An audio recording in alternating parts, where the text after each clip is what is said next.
David Wallimann here. Thank you for joining me today for Q&A day. This is Wednesday. 3 questions that you guys have asked in the past week. If anything comes to mind as far as a new question, leave it below and I'll pick 3 next Wednesday and I will answer them. Could be music related, business related, anything related, and I might pick it for the next episode. And stick around for the end because I've got a little announcement for next week's episode.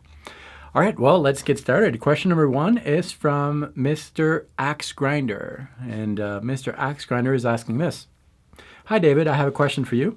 I've been playing for many years and have spent a lot of those years playing with pentatonic and blues scales. I'm very comfortable with these scales, but I'm sick of hearing myself playing them. So I've been spending a lot of time over the past year learning to play diatonically with modes. That's great. I'm really enjoying my playing again. However, I always run into a roadblock when playing live. For whatever reason, I always revert back to my pentatonic and blues scales while improvising. What's the best way to break free of this habit?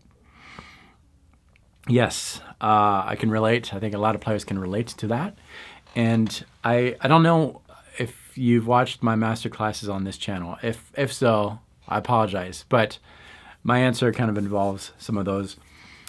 I think the best way, or at least for me, what really helped me, because I had that same exact problem. When I improvised, when I was in a live setting, I had to play quick and efficient. I would rely on those pentatonic licks because I was comfortable phrasing with those. They fell under the fingers well.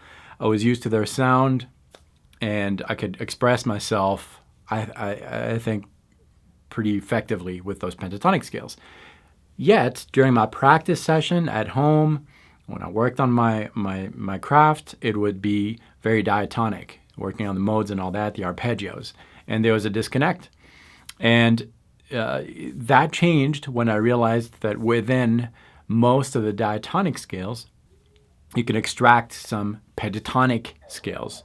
And even if you can't extract directly a standard pentatonic scale, like the low Korean mode, for example, or one of the harmonic minor modes where you can't really find a standard, conventional minor pentatonic or major pentatonic, you can still extract some pentatonic-like shapes, the 2-note per string shapes. And that's really what makes you comfortable with those pentatonic scales, or one of the things that makes you comfortable with them. It's that it has 2 notes per string, and that facilitates certain types of phrasing and licks and ideas. And what I would do is just remind yourself of that. So if you're in a Aeolian context, for example, your phrasing is going to still be very pentatonic-like, which is okay, but it's just going to be embellished. So instead of seeing both as 2 different things, pentatonic and diatonic, see it as within the diatonic, I have a pentatonic. That's going to be my base language. And people are going to understand you if you speak with just that pentatonic scale, but you're going to inject details to that. Those details are given by the 2 additional notes. So in Aeolian, for example, you find within the Aeolian mode a standard natural minor pentatonic scale to which you're adding a major second and a minor sixth. And so just phrase using that pentatonic scale, and every once in a while, try to inject to your licks, to your ideas, that major second, or that minor sixth, or both together. So that's going to be a good transition. But keep your phrasing like it is. That's okay, because the pentatonic scale really is made of strong notes. Those are strong notes. They have, they're going to blend well. The other 2 notes are, I like to see them as details. Good details. They add details, they add character, they add color, but keep it pentatonic based and add those 2 additional notes. I think it's going to help you instead of revisiting the whole thing. And back to my masterclass stuff, there's a video that I uploaded. It's a longer video. I probably did that about a month ago or so. It's learning the modes. I'll make sure to link that. And that explains to you that particular concept. I think it's going to be helpful. Great question. Thanks for asking it. The second question this week is from Rodolfo Amaral. Hello, David. As a theory and guitar teacher, what's your opinion about symmetrical tunings like E, A, D, G, C, F? So the tuning in perfect fourths all the time. So yeah, I'd like to see that in a video. I'm not going to make a video because I'm not used to that tuning, but I know exactly what you're talking about. Some of my good friends use that. Tom Quayle is one of them. He uses that fourth, which is great for fingering purposes and visualization purposes. The theory is the same, really. Whether you're using a standard tuned guitar, a tuning in fourths, or whatever kind of tuning, the theory remains the same. It's a visual thing. And so I think it's great if, for some, and for me at this point, if I transitioned, it would be awkward because I've been playing for too long with standard tuning, and it would be difficult. Now, does it change the way that you sound? I thought so for a while, and there's certain things that maybe it'll sound a little different, but not that much really, because then I realized that my other friend Jack Gardner, who sounds like Jack, Tom sounds like Tom, but they both have kind of similar phrasing ideas. Yet Jack plays in standard tuning, so I would go with the tuning that you're used to. Keep it, work on it. If you are early in your guitar journey, or actually even if you've been playing for a while, it's always okay to try a different tuning and see what happens. But it's not going to change your perception of theory because the theory remains the same. It's just the fingering thing. For me, I tried, but it's just too awkward. I'm comfortable with my standard. But yeah, that's my answer. I hope it helps. And finally, the last and third question today is from Jacob Carls, who's asking this. Can you give advice on how to develop those automatic runs? When I solo, everything still feels very controlled, even when I play inside the modal shape and pentatonics. So you're referring to the video that we talked about, I guess a couple weeks ago, when I analyzed my own playing, my own solo, and I made the distinction between focused playing, where you're engaged and you're thinking about the notes, you're singing the notes internally, and then you play them automatically. So it's very controlled. It comes from within. And sometimes that's very demanding mentally. So you take a break and you rely more on automatic playing. And that's what you're talking about. You have a problem with the automatic playing, I think.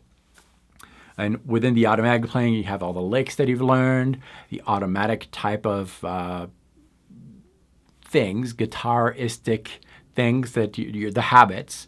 You have some runs and things like that. So what I would do is probably, instead of learning a bunch of licks, which is good, but then you keep after learning them, it's better to make them up. What I would do is maybe focus more on melodic sequences. A sequence is something that you can recognize.